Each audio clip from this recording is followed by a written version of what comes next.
Unit में सारी gas को स्टोर करते हैं, तो उस प्रोसेस को हम पंप डाउन कहते हैं। पंप डाउन करने की ज़रूरत क्यों पड़ती है, अब उसको समझ लिया जाता है। दिखा रहा है स्टैंडिंग प्रेशर दिखा रहा है और ये अराउंड आपका 240 के अराउंड है ये, ठीक है। तो 230 से लेकर 30 पे आके या 50 पे आकर के ना वो नीचे ही नहीं जा रहा होता उससे। क्यों? क्योंकि जितनी अमाउंट में गैस जानी थी वो ऑलरेडी जा चुकी है आउटडोर यूनिट पे।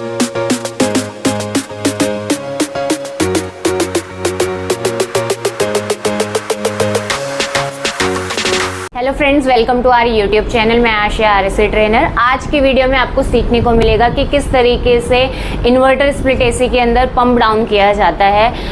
सबसे पहले समझ लेते हैं कि पंप डाउन होता क्या है बेसिकली। तो आपको पता है कि हमारे यूनिट के अंदर गैस चार्ज होती है, गैस डलती है। तो उस गैस को जब आप अपनी आउटडोर यूनिट में सारी गैस को स्टोर करते हैं तो उस प्रोसेस को हम पंप डाउन कहते हैं। पंप डाउन करने की ज़रूरत क्यों पड़ती है, अब उसको समझ लिया जाता है। तो इसलिए की जाती है कि कभी इन केस आपका जो इंडोर है बहुत ज़्यादा गंदा रहता है और उसकी सर्विसिंग लगे हुए पे भी अच्छे से प्रॉपर तरीके से नहीं हो पाती है, और जिसके कारण क्या होता है कि एसी कूलिंग प्रॉपर तरीके से नहीं करता है। तो उस केस में क्या करते हैं, हम इंडोर यूनिट को डिसअसेंबल करके बाहर सर्विसिंग करते हैं। तो उस केस के अंदर आप अपनी जो यूनिट की सारी गैस है उसे आउटडोर यूनिट में स्टोर करते हैं। और दूसरा ये होता है कि इन केस अगर आपको अपने रूम में, जिस रूम में आपने एसी लगाया तो उसको शिफ्ट करना होता है किसी दूसरी जगह पे, तो आप चाहते हैं कि आपकी जो यूनिट की गैस है वो वेस्ट ना हो, तो उस कारण से भी आप क्या करते हैं, अपने यूनिट में गैस को आउटडोर यूनिट में स्टोर करते हैं। अब ध्यान इस चीज़ का देना है कि बहुत से लोग क्या करते हैं कि उनको पता है कि यूनिट के अंदर लीकेज है कहीं ना कहीं, बट फिर भी वो बची खुची गैस को बचाने में लग जाते हैं और उसको आउटडोर में स्टोर कर लेते हैं, और उसके बाद फिर वो लीकेज ढूंढते हैं, ब्रेजिंग करते हैं, वैक्यूम वगैरह करके अगेन उस गैस में थोड़ी सी गैस और मिला देते, टॉप अप कर देते हैं, जो कि बहुत ही गलत तरीका होता है। तो कभी भी इस पर्पस के लिए आपको आउटडोर यूनिट के अंदर पंप डाउन नहीं करना है। हमेशा या तो एसी को सर्विस करना है और एसी के अंदर गैस प्रॉपर है तो ही पंप डाउन करना है, अदरवाइज नहीं करना है। तो अभी पंप डाउन के लिए आपको टूल क्या क्या चाहिए, तो सबसे पहले आपको एक कंपाउंड गेज चाहिए, एक चार्जिंग लाइन होनी चाहिए। अब जैसे हमारा इन्वर्टर मॉडल है तो इसके अंदर जो R32A गैस है वो डली हुई है, तो इसके लिए जो चार्जिंग लाइन आएगी वो भी अलग होगी आपकी। R22 की अलग होती है, 410 की और 32 की अलग होती है। तो चार्जिंग लाइन वैसे ले लेना है आपने। हाई प्रेशर कंपाउंड गेज लेना है आपने। एलन की सेट होना चाहिए आपके पास। बस यही टूल चाहिए होते हैं आपको बेसिकली। ये चीज़ इनफ होती है पंप डाउन करने के लिए। तो अभी जैसे देख सकते हैं कि ऑलरेडी स्टूडेंट ने क्या किया है कि चार्जिंग लाइन को लगा रखा है, गेज के साथ कनेक्ट कर रखा है, और यहाँ पे जो प्रेशर दिखा रहा है बेसिकली गैस का वो कितना दिखा रहा है, स्टैंडिंग प्रेशर दिखा रहा है, और ये अराउंड आपका 240 के अराउंड है ये, ठीक है। तो 230 से लेके 250 PSI इसका स्टैंडिंग प्रेशर होता है, तो बिल्कुल ठीक आ रहा है, एक्यूरेट आ रहा है। अब हम अपने यूनिट को स्टार्ट करेंगे, क्योंकि जब भी आपको गैस को स्टोर करना है तो वो ऑन कंडीशन ही होता है। तो यूनिट को स्टार्ट करेंगे, जैसे आउटडोर स्टार्ट होगा फिर उसके बाद का प्रोसेस बताएंगे आपको। देख सकते हैं यूनिट स्टार्ट हो गया, आउटडोर यूनिट, और प्रेशर जो है आपका धीरे धीरे घटने लग रहा है। रनिंग प्रेशर शो कर रहा है आपका गेज के अंदर, आप देख सकते हैं। जैसे ही ये स्टेबल रनिंग प्रेशर शो करेगा तो ही हमने पंप डाउन का प्रोसेस स्टार्ट करना है, इंस्टेंटली ही नहीं करने लग जाना है। तो अभी आपकी जो ये निडल है ये नीचे, अभी इसका एक रनिंग प्रेशर आएगा प्रॉपर, उसके बाद ही आपने क्या करना है, इसको बंद करना है, स्टार्ट करना है, ठीक है। अब ये धीरे धीरे बढ़ेगा, ठीक है।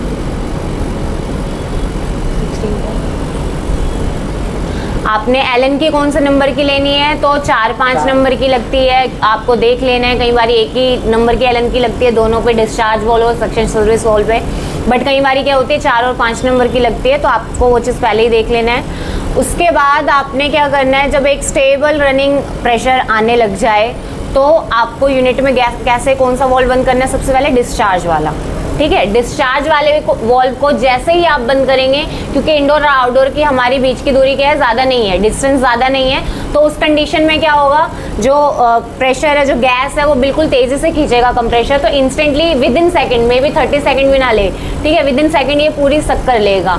तो जैसे ही आपको यहाँ पे 30 PSI शो करने लग जाए ना, इंस्टेंटली सक्शन सर्विस वॉल्व को क्लोज करते रहना है, धीरे धीरे करने लग जाना है, और 0 तक आते आते तो प्रॉपर तरीके से क्लोज कर देना है इसको, ठीक है। माइनस में ना जाए, बस इस चीज़ का ध्यान देना है, यानी वैक्यूम में नहीं जाना चाहिए, ठीक है। तो स्टार्ट करिए। सबसे पहले डिस्चार्ज वॉल्व को बंद करना है आप लोगों ने, तो एलन की ले लीजिए। अब आप यहाँ ज़रा ध्यान दीजिएगा, प्रेशर धीरे धीरे घटने लग जाएगा, जल्दी जल्दी हो गया। सेक्शन पे लगाइए, क्लोज करना स्टार्ट कर दीजिए। 30 psi हो चुका है, ठीक है, करिए।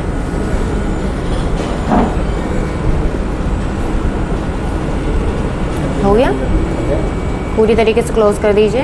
वैक्यूम में जा रहा है आपको जल्दी, ये बहुत क्विक एक्शन होता है, बस बंद कर दीजिए।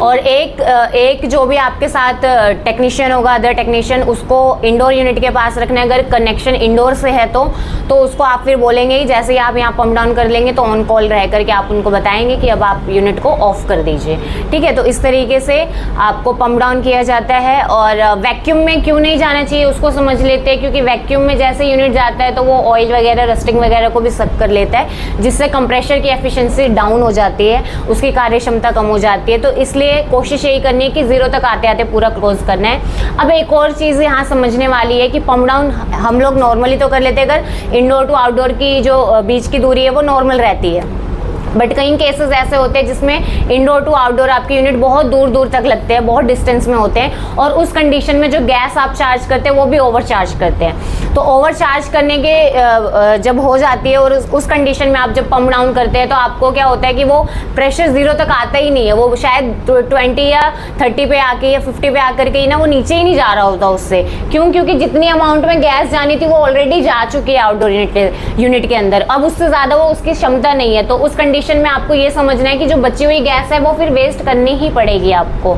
और जब आप दोबारा से किसी जगह इंस्टॉल करेंगे एसी, या सर्विस करके दोबारा से इंडोर यूनिट को असेंबल करेंगे, उसके बाद वैक्यूम करने के बाद ही अपने यूनिट की जो गैस है उसको रिलीज करना है आपने, यानी पंप डाउन को हटाना है। और फिर अगर गैस कम है, जैसे इंडोर टू आउटडोर जो गैस आपने उड़ाई थी, उसको फिर आप टॉप अप कर सकते हैं। तो वहाँ गैस ओवर कर सकते हैं, बट जब भी यूनिट के अंदर लीकेज है तो वहाँ टॉप अप नहीं करना है, इस चीज़ का ध्यान रखना है। तो इस तरीके से पंप डाउन किया जाता है। होप आपको वीडियो समझ में आई होगी, और नेक्स्ट वीडियो बहुत जल्द आएगी जिसके अंदर हम कनेक्शन के ऊपर बात करेंगे। आज की वीडियो में इतना ही, धन्यवाद।